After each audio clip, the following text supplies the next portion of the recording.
Here we go. Not around these parts. Not around these parts. On the 3, 2, 1. We are speaking with vocalist Richard Black. The new album by Shark Island is called, of course, Bloodline. It says 2.022. Is it 2020 or is it 2.020? It's 2.020, but it's clever because it's also 2020. Right? You so see we that? didn't, but it's clever. You put a dot in there, all of a sudden has a double entendre, and it's like, wow, these people are really intelligent. And of course, folks will know Richard from way back in the day, of course, with Shark Island and the Hollywood scene, but of course, Contraband with Bobby Blotzer, Michael Schenker, Tracii Guns, and I forget the name from Vixen, Cher Ross, right? Cher Pedersen. Yes. Pedersen. Yes. Cher. I think Ross was one of the other members, but I don't think her name was Cher. I forget what it was, but yes. No harm, no foul. No harm, no Cher foul. Yeah. And to this day, the only one I talk to on a regular basis is Bobby Blotzer. So there you go. Really? Yes. Okay. Yes, we are. Boy. We are texting buddies and phone call buddies. Oh, okay. All right. But let us start off with Shark Line at 2020. I've been listening to the video someday, and of course, folks, you can go over to my socials because I've blasted it out for all to see. Great song, by the way. Talk to me about. Thanks. After all these years, the last Shark Island goes back to 2006, and before that, 1989. Talk to me about sort of starting up the machine again and saying, hey, you know what? We had a brand. We had some fans. Let's just do it again. Yeah, well, you're right. We had a brand. We had some fans. We ended up being quite the cult band, kind of a cult following band, and because of that, it was very difficult to sustain because we weren't bringing enough money just to support four families. Well, you make a little bit of money, but we're not driving around fancy cars and living in mansions or anything like that. So it kind of came to practicalities. I mean, we had to stop for many years, and then you get approached by somebody and they say, hey, we're gonna do an album, and we just I don't know. It's, well, we'll pay for it. We'll do this. We'll do that. I go, oh, okay. When we got stuff we wanted to do, we said, oh, so let's do it. So we did that one in Gathering of the Faithful in 2006, which was really kind of like an art house album. I really liked it a lot. It was it was mostly for us than for anybody else. But since the cult following, they all liked it as well. Thank God. And then after that, I kind of just went, I'm kind of burnt out on this. I just don't want to do this on. I was spending like vacationing and several times in Croatia, and there was a friend of mine there who had a band, and he's bugging me all the time. He's all, hey, why don't we learn all of Shark Island songs, and we can play some clubs here during tourist season, right? And I'm all, So I finally he talked me into it, a show to do on Halloween in Zagreb, Croatia. It's like the capital. So I said, well, okay. So, and they learned all the songs, every note perfectly. And we went out as Shark Island, and I dressed up as Andy Warhol, and it was Halloween, and we had a hell of a time, and it was just a riot. And I went, you know what, this ain't so bad, and this is all right. So it was so good that we did another show. The thing that we recorded it. We had a whole, all the equipment brought out, multi-tracked it, and did a live recording. And then we had this really nice live recording. And I said, why don't we just make a live album? So we actually made a live album in around a year or so later. And it was called Alive in Zagreb, The Day of the Dead. And it's on vinyl only, but it's a live show. And it was all right. Anyway, to make a long story short, we need that on CD. Well, here, let me just quickly ask you because you do, I don't. Yeah, but I see, I do. But going back to the day, talking about making money and all that. My understanding was that you were playing 16 to 20 shows a week. I mean, that's insane. That's like 2 shows a day. I mean, that's like 3 shows a day. No, about 3 shows a day. 3 How? to 4 shows a day, depending on what day of the week it was. Yeah, every day of the week. How? When we were back then we were kind of half cover band, cover music, and half original music, and in the very early days of Shark Island and Sharks, even that was our only form of money at all. That's how we started. No one had day jobs, flipping burgers. Not that there's anything wrong with that, but we just decided that we're going to do this. But that's kind of how we got our chops, spending that much time on stage. You just, you get to know the place and you get to know your band and you can read each other's minds and you can do it. But that's what we did. And, but there's only so much you can do with that. Sorry, somebody else tried to call. There's only so much you can do. It's just so much money. It's not enough for a mortgage on a house, because you're only playing clubs. But we played every club around LA County, Orange County. That we had Gazzari's contracts with them. Right. Yeah, Gazzari's happened to be Friday and Saturday night. So we had the weekend, Friday and Saturday night, for 2 years at Gazzari's. Yeah, and I think there we were doing 2 to 3 shows. I think 2 shows on Friday, 3 shows on Saturday nights. But so we figured, okay, now we got our foot here in Hollywood on the Strip every weekend. So if these magic, A&R people would want to discover us, here we are, just have to go look at us. And we were drawing really good. We had lines coming into the club all the time. And that's how that whole cult thing started going, because everything was just like, what are we going to do next? We ended up doing all kinds of very unusual things on stage just because there was so much of it. Some days we'd bring a lot of props in, set up pajamas, right? The thing, and candles and smoke and garbage cans and so. Well, okay, so let me ask you to then. See what we're doing. Where was the disconnect between you and the A&R guys? Because you look at Quiet Riot and Motley Crue and Dokken, and they're all getting signed and moving on, and you've got clubs, 7 days a week. Your lineups outside of Gazzari's. Yeah. Where did they not? Did they come and you didn't work out a deal, or they just didn't come? Where was they? Well, there was. God, this is a subject that's kind of like it's kind of salty, but it's kind of like the casting couch of music, if you catch my drift. And there was people, there was bands and individuals that were willing to do things that I wasn't willing to do. Okay. Right. And that unfortunately happens in the entertainment business. And the only reason is there's this big disparagement between the amount of people that want something and the amount of positions available. So if you have, 10,000 bands want fame and fortune, but the problem is there's only 4 slots available. And you didn't want to sleep your way to the top. I didn't want to do anything weird, and it wasn't, Right. Exactly. If you're, you said it. Well, yeah. I mean, listen, I've been around the business. That happened. I mean, I get it. I remember when I was still doing clubs, and we were trying to get club gigs. There was a club in LA called the Starwood. That was actually the best club in Hollywood. It was better than the Whiskey or anything.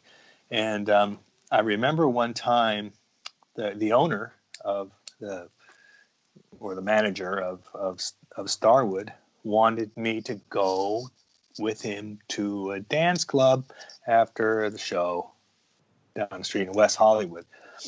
And people should know what that means, West Hollywood. And I said, and I was like, well, oh gosh, well, and it's like, if I say no, well, we may not get a gig here, and if I go, well, maybe I could just, avoid anything uncomfortable. So I came up with an idea that I told my guitar player. I said, okay, you and I are going as a couple. and we're going to go to the dance club. That's the we're gonna greatest. He goes, what the hell are you talking about? I go, listen, man, just trust me on this. We don't have to do anything. We'll just kind of hang out together, put your arm around my neck once in a while and just spend time with me, and we're going to be an item, right? So that's what we did. That was the way to get around. And that was just small time. That was just to get a gig. Right. Okay, that's just to get a gig at a club. Now I understand some of your quotes from past interviews where you said so much evil occurred in those clubs over the years. Now I'm starting to get a sense of where you're coming from. Oh yeah. Oh yeah. There was a very evil underbelly throughout the whole thing. There is in entertainment business. There is, and yes. It's just because it comes from human desperation. Yep. When you're desperate, you do things that. And that's where it comes from. I mean, it's human nature. I mean, I think people in general, humans are inherently evil to begin with. And why do I say that? Because I think everybody at some level and at some time, they're going to have to make the decision that's going to best benefit themselves. And when it comes down to it, the price is negotiable, the time is negotiable, but I think everyone except Jesus Christ would fail. And that's who we are. We are inherently evil beings, and we're trying to be honorable. And sometimes it doesn't work. When you get temptation, you get tempted with fame and fortune and money, and what wouldn't you do for it? There's some people that would do anything for it. Anything. Oh, I know. So, here, I want to get back to Shark Island, but I got to ask you about this one here. I don't know if folks can see it, but I know it might be a touchy subject, but you're just gonna turn the screws on it. It's fine. No, I won't turn. I don't want to turn the screws too much on it. First of all, I want to tell you how much I love it. I mean, that copy that I held up is the actual copy that I bought as a teenager with my money at Fairview Mall in Pointe Claire, Quebec. I mean, this is not. This is not eBay. This is not. That is the copy I bought. Got it. And I'm honored. Yeah, and I looked at it at the time, and I saw the L.A. Guns logo and the Michael Schenker logo and the Rat logo, and I had no idea because we didn't have the internet back then to tell you there's a new album coming out. So I looked at it in the racks and I went, "What the fuck is this?" And I bought it and I brought it home, and it is currently in my phone. And it sits there, and we listen to, all the way from Memphis and loud guitars, fast cars, and all that wonderful stuff. Right. And you can dismiss this if you want, but I want to ask you this because over the years I have asked different members of that band what happened, and Bobby Blotzer has been diplomatic in saying, well, it just didn't work, and I had Rat, and we just had to, and Michael Schenker's like, hey, it was just a one-time project, and I like to work with other people. Tracii Guns, on the other hand, says, Richard Black, we went to do a show and he hid behind the speakers and I couldn't get him out and I wanted to beat him. So let me. Well, I never heard that story, and since let me hear your version. Let's hear your version because great album. I'll try to make it. I'll try to make it as quickly as possible. Okay, it was Contraband was the brainchild, and you know what, Tracii, if you're listening, you find one flaw in this.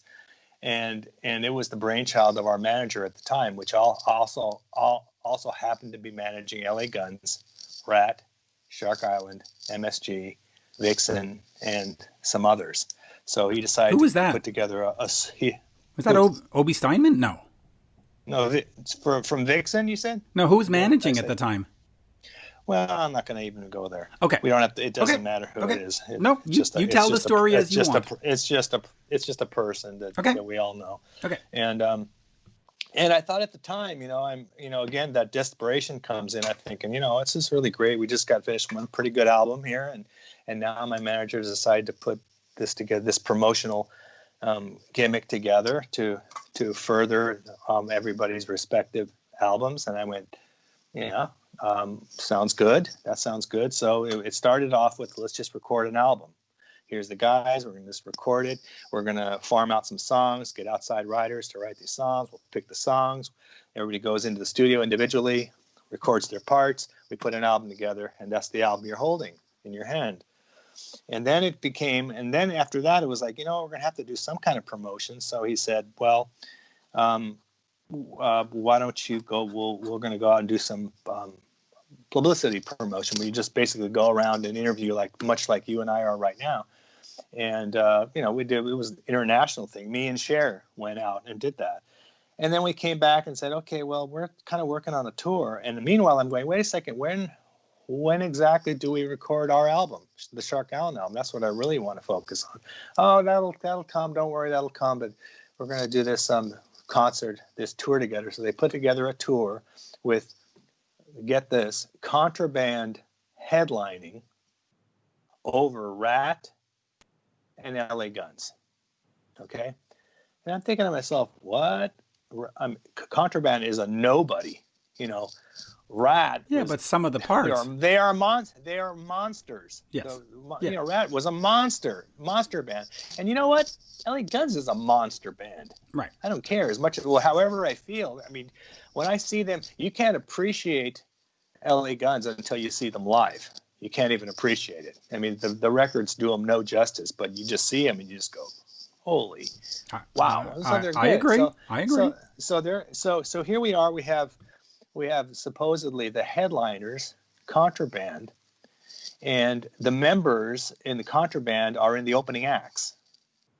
Okay, the guitar player is in LA Guns, and right. and the drummer is in Rat, and basically the whole thing is designed that Contraband's going to get blown away by these two monsters of a band, considering the fact that to this moment, the entire band has never played one note together at the same time under the same roof.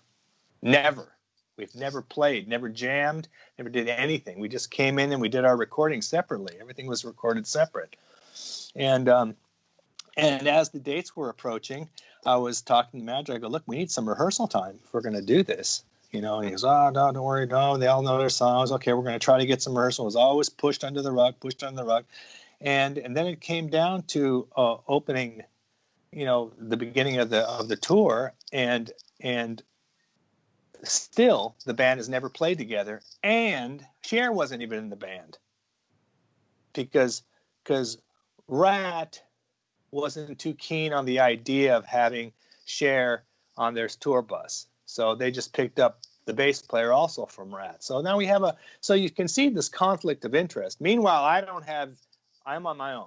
I'm not opening band. I wish I could have opened for LA Guns. It should have been Shark Island, LA Guns, Rat, and then Contraband. Okay, that would have been okay. But I've never had a chance even to redeem myself. Anyway, the song starts, and it was so horrible that I didn't even know what song it was. I couldn't recognize it. And I swear that is exactly how it is. So you weren't hiding behind the speakers? Because that story never made sense to me. It says you're playing 16 to 20 shows a week, and now you got stage fright? I don't have stage. I don't have stage. That's one thing I don't have. One thing I don't have stage fright. Right. It's like, that's like I'm more comfortable, frankly, on stage than I am, a walk into the market. I just don't, that was my thing. So I ended up basically just quitting, walking off. And that infuriated Tracii Guns. Like, how dare I walk out on him, essentially. He took it personally. And I said, look, I don't even know what songs you're playing. Don't even know what you're playing. I've been complaining about this for a long time. No one thought it was interest. No one thought it was in anyone's interest for the band to even practice. But if you look at it from their point of view, it's what incentive is there for anybody in Rat to be outstanding in Contraband, or what incentive is there for Tracii Guns when they have their own act there and they can make their act shine?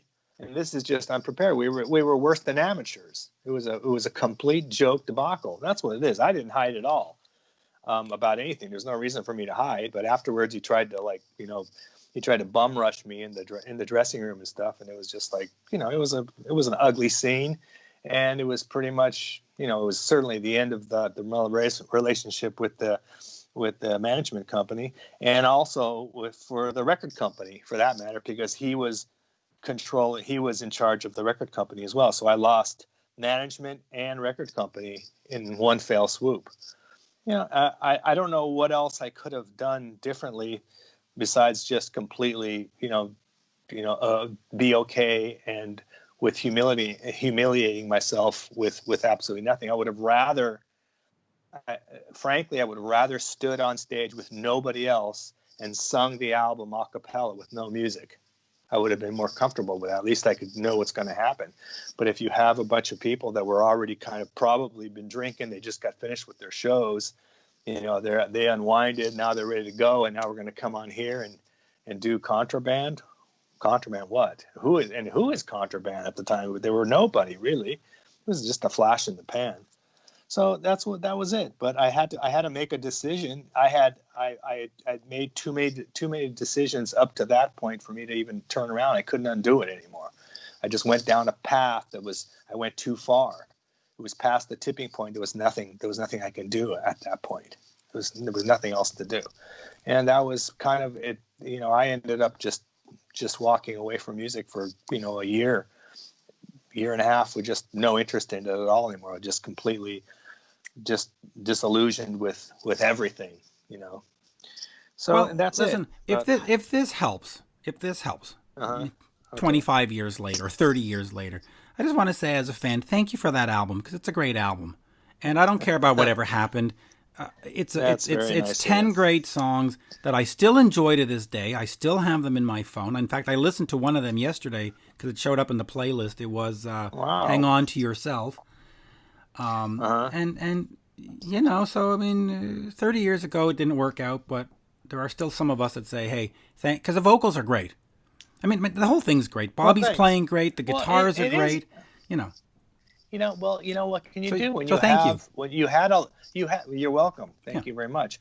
But let me add that you have a lot of, great, all these individuals that were playing they're top notch. They're masters. Bobby Blotzer, Tracii Guns, Michael Schenker, of course, Cher, everybody. These people are they're respectable musicians, and I have very high regard for them. Yep. But it was just the mixture and the circumstance that went around. It just didn't work at all. And I should have recognized it. I should have recognized the conflict, but again, I didn't, because of maybe a feeling of desperation again. Being desperate really makes you make poor decisions. You got to be very calm with all your decisions in life, and never try to be tempted by something that's going to make you do something you might regret.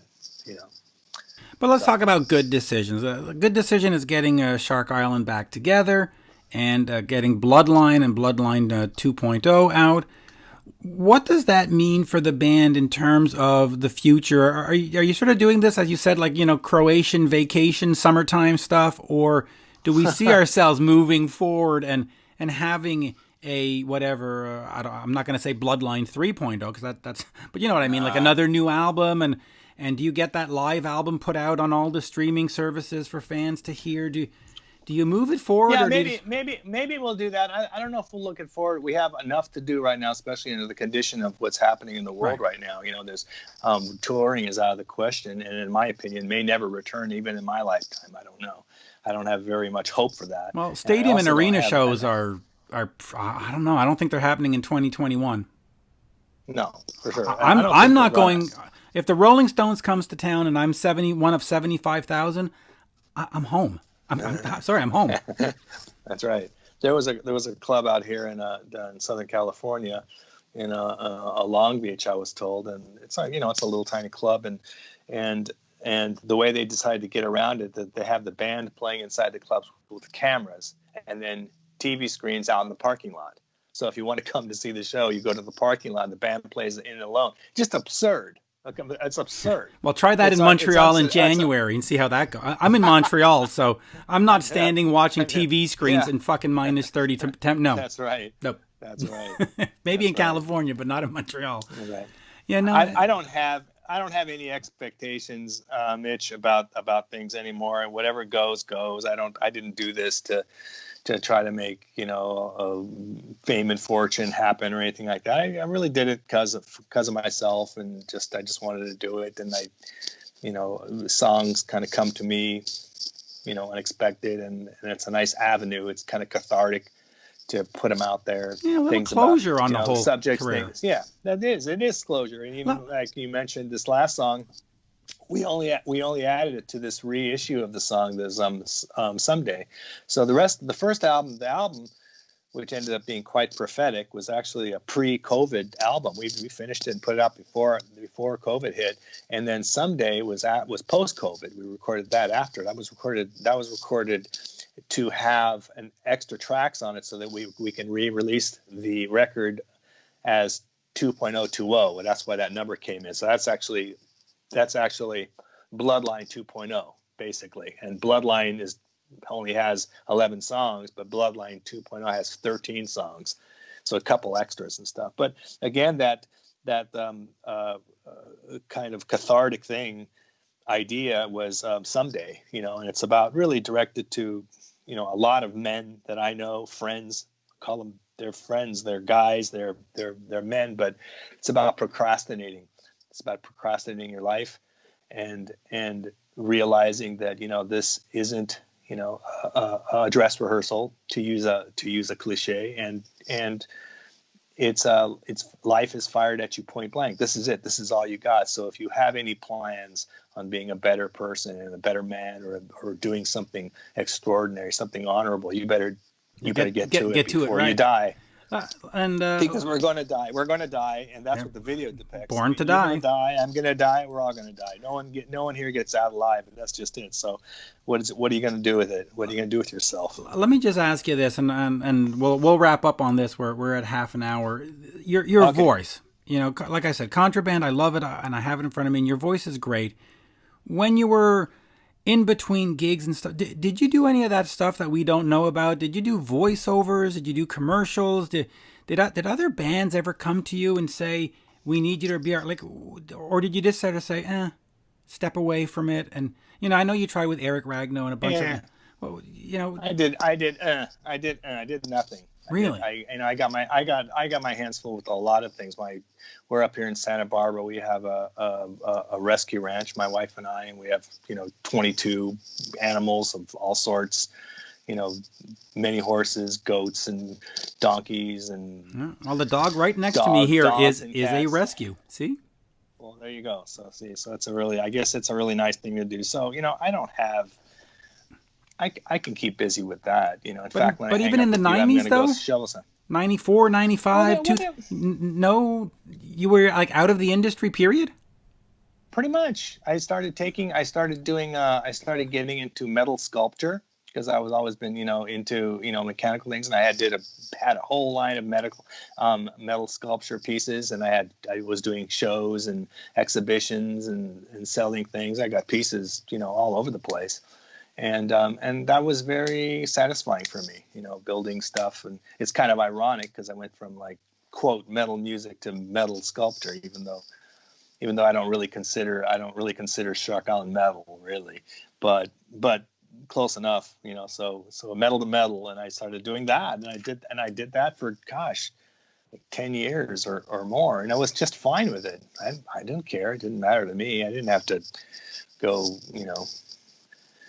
shake my ass on stage. I mean, I don't, I got a face for radio, right? So, so do I. But COVID made me move to Skype and Zoom. Unfortunately, I wish I was beautiful. I could usually fake it when I was really young. You could fake it. You just have to try to look like a girl as much as possible.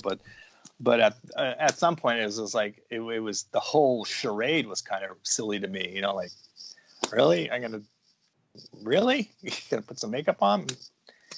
Nah, and I didn't care. So I'd rather have like smudge face and filth. I mean, metal sculptor is a filthy job. I can imagine. Dirty work for honest pay. So. Oh, well, there you go. So I will tell people to head out and get the Shark Island Bloodline and Bloodline 2.020.